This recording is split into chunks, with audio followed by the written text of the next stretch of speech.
The Adventures of Huckleberry Finn by Mark Twain. Chapter-39. In the morning we went up to the village and bought a wire rat trap and fetched it down and unstopped the best rat hole, and in about an hour we had 15 of the bulliest kind of ones, and then we took it and put it in a safe place under Aunt Sally's bed. But while we was gone for spiders, little Thomas, Franklin, Benjamin, Jefferson, Elexander, Phelps found it there and opened the door of it to see if the rats would come out, and they did. And Aunt Sally, she come in, and when we got back, she was a-standing on top of the bed raising Cain, and the rats was doing what they could to keep off the dull times for her. So she took and dusted us both with a hickory, and we was as much as 2 hours catching another 15 or 16, drat that meddlesome cub, and they weren't the likeliest nuther, because the first haul was the pick of the flock. I never see a likelier lot of rats than what that first haul was. We got a splendid stock of sorted spiders and bugs and frogs and caterpillars and one thing or another, and we liked to got a hornet's nest, but we didn't. The family was at home. We didn't give it right up, but stayed with them as long as we could, because we allowed we'd tire them out, or they'd got to tire us out, and they done it. Then we got Allie Campaign and rubbed on the places, and was pretty near all right again, but couldn't set down convenient. And so we went for the snakes and grabbed a couple of dozen garters and house snakes and put them in a bag and put it in our room.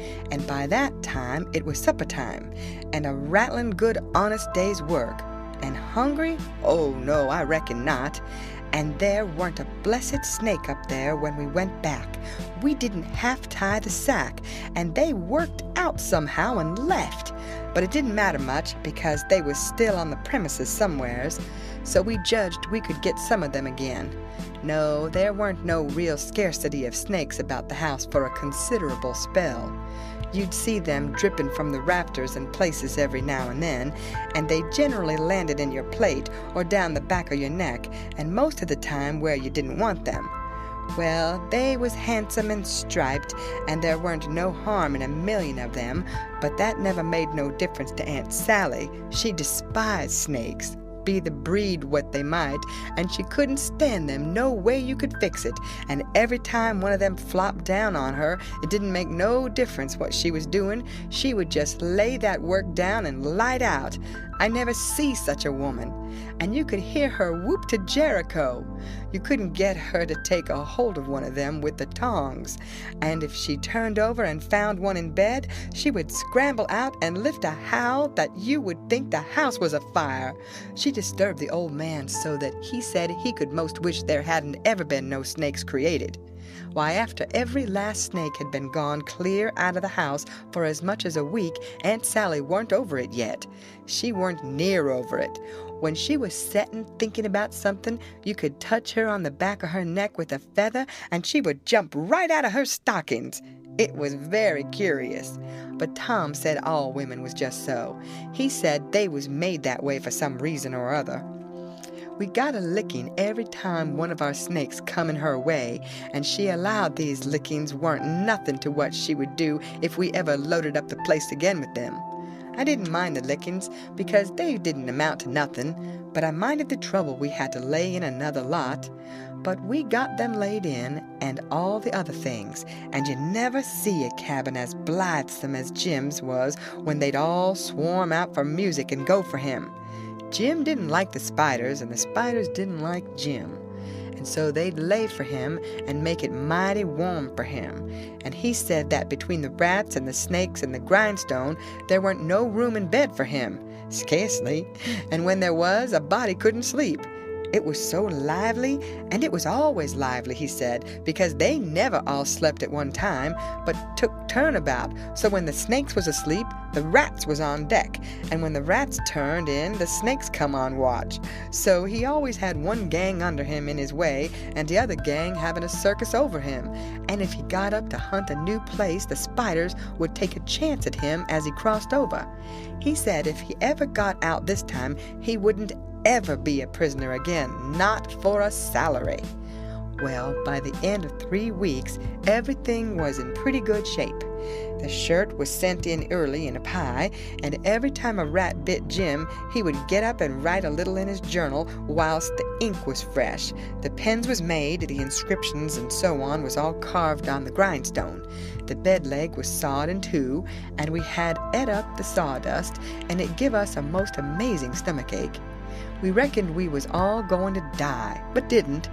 It was the most undigestible sawdust I ever see, and Tom said the same. But as I was saying, we'd got all the work done now at last, and we was all pretty much fagged out too, but mainly Jim.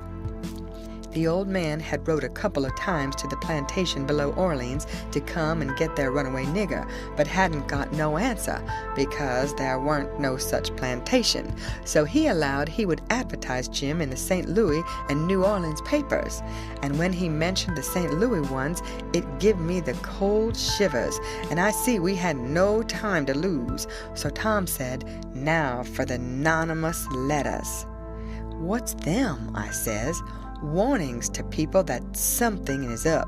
Sometimes it's done one way, sometimes another.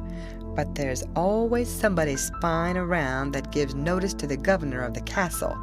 When Louis XVI was going to light out of the Tuileries, a servant girl done it. It's a very good way, and so is the anonymous letters.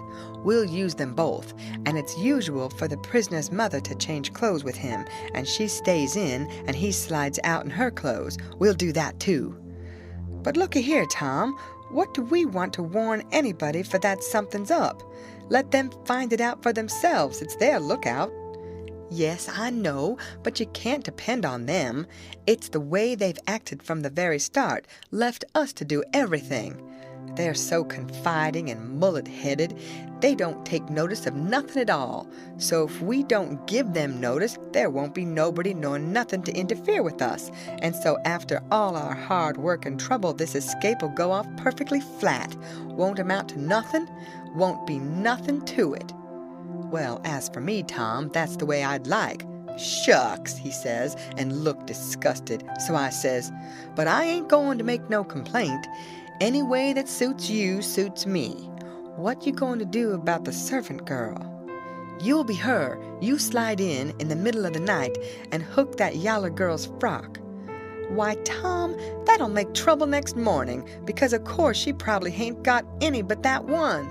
"I know, but you don't want it but 15 minutes to carry the anonymous letter and shove it under the front door." "All right, then, I'll do it. But I could carry it just as handy in my own togs." "You wouldn't look like a servant girl then, would you?"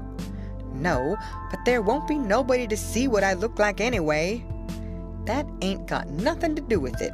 The thing for us to do is just to do our duty and not worry about whether anybody sees us do it or not. Ain't you got no principle at all?" "All right, I ain't saying nothing. I'm the servant girl." "Who's Jim's mother?" "I'm his mother. I'll hook a gown from Aunt Sally." "Well, then, you'll have to stay in the cabin when me and Jim leaves." "Not much. I'll stuff Jim's clothes full of straw and lay it on his bed to represent his mother in disguise, and Jim will take the nigger woman's gown off of me and wear it, and we'll all evade together." When a prisoner of style escapes, it's called an evasion. It's also called so when a king escapes, for instance. And the same with a king's son. It don't make no difference whether he's a natural one or an unnatural one. So Tom, he wrote the anonymous letter, and I smooshed the yaller wench's frock that night and put it on, and shoved it under the front door, the way Tom told me to. It said, "Beware, trouble is brewing. Keep a sharp lookout. Unknown friend." Next night, we stuck a picture, which Tom drawed in blood, of a skull and crossbones on the front door, and next night another one of a coffin on the back door. I never see a family in such a sweat. They couldn't have been worse scared if the place had a been full of ghosts laying for them behind everything and under the beds and shivering through the air. If a door banged, Aunt Sally, she jumped and said, "Ouch!" If anything fell, she jumped and said, "Ouch!" If you happened to touch her when she weren't noticing, she done the same. She couldn't face no way and be satisfied because she allowed there was something behind her every time. So she was always a-whirling around sudden and saying, ouch! And before she'd got 2/3 around, she'd whirl back again and say it again. And she was afraid to go to bed. But she doesn't set up. So the thing was working very well, Tom said. He said he never see a thing work more satisfactory. He said it showed it was done right. So he said, now for the grand bulge. So the very next morning at the streak of dawn, we got another letter ready and was wondering what we better do with it because we heard them say at supper they was going to have a nigger on watch at both doors all night. Tom, he went down the lightning rod to spy around, and the nigger at the back door was asleep, and he stuck it in the back of his neck and come back. This letter said, don't betray me. I wish to be your friend. There is a desperate gang of cutthroats from over in the Indian Territory going to steal your runaway nigger tonight, and they have been trying to scare you so as you will stay in the house and not bother them. I am one of the gang, but have got religion and wish to quit it and lead an honest life again, and will betray the hellish design. They will sneak down from northwards along the fence at midnight exact, with a false key, and go in the nigger's cabin to get him. I am to be off a piece and blow a tin horn if I see any danger, but stead of that I will baa like a sheep soon as they get in and not blow at all. Then whilst they are getting his chains loose, you slip there and lock them in, and can kill them at your leisure. Don't do anything but just the way I am telling you. If you do, they will suspicion something and raise whoop jamboree hoo. I do not wish any reward but to know I have done the right thing. Unknown Friend. End of chapter. Read by Lorraine Montgomery for Lit to Go on the web at fcit.usf.edu.